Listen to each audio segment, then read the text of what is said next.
तिवारी जी, जिस तरह से पीएमसी बैंक घोटाले में वर्षा राउत का नाम आया था, जिस तरह से वर्षा राउत ने 55 लाख रुपए जो घोटाले के थे वो वापस कर दिए हैं, कैसे देखते हैं पूरे इस मामले को आप? जिस ईडी के समन के कारण लगातार मिस्टर संजय राउत जहरीले बोल रहे थे, सिर्फ एक समन पे और कह रहे थे कि मेरे खिलाफ साजिश रची जा रही है, मेरे खिलाफ प्रोपेगेंडा इस देश में डाला जा रहा है, क्योंकि मैंने सरकार से कड़वे सवाल पूछे हैं। ये तमाम चीज़ें, उसमें ये भी बोल दिया था कि आज देखे जरा किसमें कितना है दम, ये तमाम चीज़ें ट्वीट किया था। उसके बाद साथ में ये भी कह दिया था कि मैं नंगा हूँ, मेरे से पंगा मत लो। ये तमाम बहुत सारी चीज़ें अचानक प्रेस कॉन्फ्रेंस करके कह दिया था उस ईडी को। यहाँ तक कि ईडी के ऑफिस में भी बीजेपी का स्टैंप लगा दिया था कि ये बीजेपी का ऑफिस है। उसी एक लेटर से तिलमिला गए थे कि मुझे ईडी की हिम्मत कैसे हुई, मैं बुला दिया। मैं तो महाराष्ट्र का कद्दावर सांसद हूँ, सामना का चेयरमैन हूँ, मैं घर तुड़वाने में माहिर हूँ, मैं उखाड़ दिया लिखने में माहिर हूँ, मैं हरामखोर बोलने में माहिर हूँ। उन तमाम चीज़ें बोलने में माहिर थे, बहुत खुशी हो रही थी। लेकिन जैसे वो पूछताछ हुआ, आप पूछते इसके बाद चुपके से गए, चुपके से, और क्या किया? 55 लाख लौटा दिया। जो 2 ट्रांजैक्शन हुए थे मिस वर्षा राउत के अकाउंट में, उन दोनों अकाउंटों का पैसा चुपके से लौटा दिया। अब उनको लग रहा है कि पैसा लौटा दिया तो जो मेरे ऊपर में पाप थोपे गए हैं, पाप हुए हैं, वो धुल गया। नहीं, एक एग्जाम्पल सेट करूंगा पत्रकार महोदय। कोई एग्जामिनेशन हॉल में कोई व्यक्ति बैठा हो,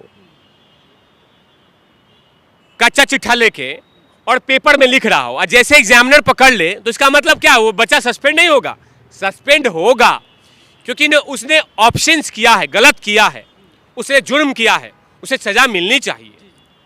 तो अगर इनको लग रहा है कि जो पैसा लिया था वो मैं लौटा दूंगा तो सब कुछ मैं भूल जाऊंगा, तो सवाल है कि पहले आप क्या बोल रहे थे? पहले तो आप ये बोल रहे थे ईडी को कि कुत्ता है ईडी कुत्ता है, उसका रिमोट कंट्रोल दिल्ली में है, उसका रिमोट कंट्रोल नरेंद्र मोदी जी के पास रखा हुआ है, उसका रिमोट कंट्रोल अमित शाह जी के पास रखा हुआ है, सरकार गिराना चाहती है, सरकार को नास्ता नाबूद करना चाहती है मोदी सरकार, तो क्यों लौटा दिए 55 लाख रुपया? आप बोल दीजिए। मैं तो बोल रहा हूं आपके चैनल के माध्यम से कि अगर ईडी गलत है मिस्टर संजय राउत, तो जाइए सुप्रीम कोर्ट में, ऑनरेबल सुप्रीम कोर्ट में, दरवाजा ठकठका दीजिए कि मेरी गाढ़ी कमाई 55 लाख रुपया क्या नाम है मांग रहे हैं ईडी, और मुझे 55 लाख रुपया देना पड़ा, जानबूझ के फंसाया गया मुझे। कीजिए, लेकिन आप नहीं करेंगे। आजकल चुपचाप हो गए हैं क्योंकि आपके ऊपर में विपत्ति आई है। आज जब दूसरे के ऊपर में विपत्ति आती है तो आपके दांत फाड़ने लगते हो, हंसने लगते हो, खुशियां मनाते हो, बाकायदा अपनी खुशी को इजहार उकारने के लिए बड़े से सामना में लिख देते हो, मोटा वर्ड में, उखाड़ दिया, कबाड़ दिया। और अब क्या हो रहा है इसका जवाब नहीं देंगे? इसके बारे में लिख दीजिए कि जमा कर दिया 55 लाख रुपया। नहीं बोलेंगे क्योंकि इनको मालूम है कि ये गलत किए थे। लेकिन सवाल है कि अगर इनको ये लेटर नहीं दिया जाता, अगर ये समन नहीं दिया जाता, तो 55 लाख रुपये ढेकार गए थे ये, 55 लाख ढेकार गए थे ये। आज देखिए, जिस घोटाले की जांच कर रही है ईडी, वो बहुत इंपॉर्टेंट है। बहुत सारे निर्दोष पत्रकार महोदय पीएमसी घोटाले में, बहुत सारे निर्दोष मानुष जान दे चुके हैं, उनका पैसा हेरा फेरी हुई है। और उसी के बारे में ईडी एक प्रोफेशनल वे में पूछताछ कर रही है। वो चाहे, एक मिनट, वो चाहे किसी से भी पूछताछ कर रही है। अब देखिए पत्रकार महोदय कि इसमें कितना, ईडी में कितना प्रोफेशनलिज्म है, कि वे ऑफ टॉकिंग कैसे है कि समन पे समन, समन पे समन, समन पे समन, समन पे समन दिए जा रहा है, किसी को कोई जबरदस्ती नहीं। लेकिन कंगना के साथ क्या किया गया था? कंगना बहन के साथ पिछले सुबह में समन, अगले दिन जेसीबी मशीन से तोड़ दिया घर को तोड़ दिया। अर्णव भाई को आधे घंटे में महाराष्ट्र विधानसभा में पेश होइए, आधे घंटे में। क्या ईडी ने ऐसा किया? नहीं। क्या एनसीबी ने किसी के साथ ऐसा किया? नहीं। क्या सीबीआई ने किसी के साथ ऐसा किया? नहीं। तिवारी भैया बार बार बोलते हैं केंद्रीय जांच एजेंसी, वो चाहे एनसीबी हो, ईडी हो, सीबीआई हो, जब तक उसके पास ठोस सबूत नहीं आ जाते तब तक वो किसी को परेशान नहीं करती। नहीं, मैं एक सवाल आप पूछते रहिए तिवारी भैया से, लेकिन एक सवाल पूरा खत्म हो जाने दीजिए। मिस्टर संजय राउत से ये मैं बोल रहा हूं और आपके चैनल के माध्यम से बोल रहा हूं, जिस तरह से आप बोल रहे थे कि मुझे फंसाया जा रहा है, मुझे घुमाया जा रहा है, मुझे परेशान किया जा रहा है, एक लेडीज को परेशान किया जा रहा है, तो आप 55 लाख लौटा कैसे दिए? और ये ऐसा नहीं पता है कि अब पैसा लौटा दिए इसका मतलब आपका जुर्म साफ हो गया, नहीं। अब आपको यह बताना होगा कि वो अचानक 55 लाख रुपए कहां से लेके आए थे और ट्रांजैक्शन किसके बिहाफ पे हुआ था। क्योंकि देखिए, ईडी कोई परचून दुकान नहीं है कि पैसा लो सामान लो, पैसा लो सामान दो, ये दीजिए वो लीजिए, ये नहीं है। पूरा ट्रांजैक्शन का डिटेलिंग के बारे में पूछताछ होगी।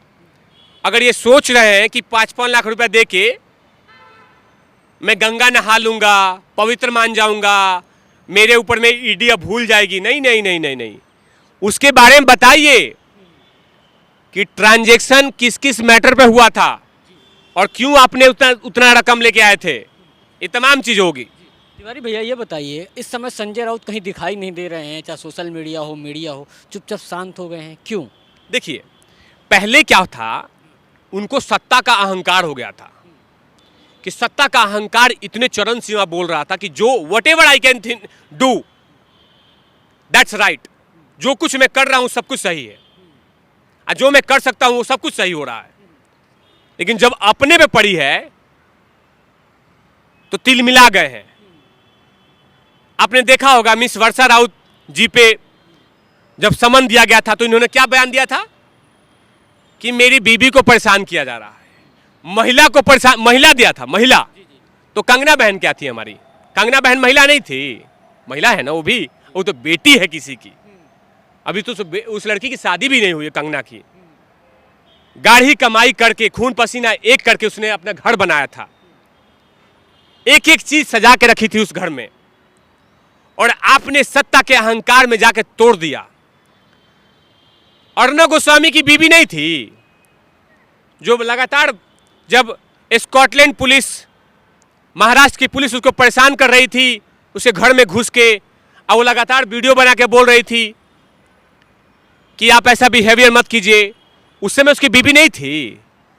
यानी आपके आंखों से जो आंसू निकले वो आंसू है, बिल्कुल बकायदा उसको टीयर, इमोशनल, अत्याचार, परेशान, महिलाओं का अपमान, ये तमाम शब्दों का इस्तेमाल करते हैं आप।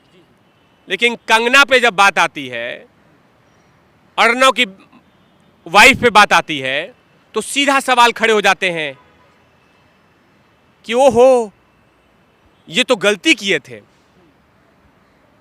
यानी कंगना की आंसू पानी हो गया है, अर्णव की बीबी का आंख से निकला हुआ आंसू पानी हो गया है, और आपके घर में सब कुछ ये सब ये चल रहा है।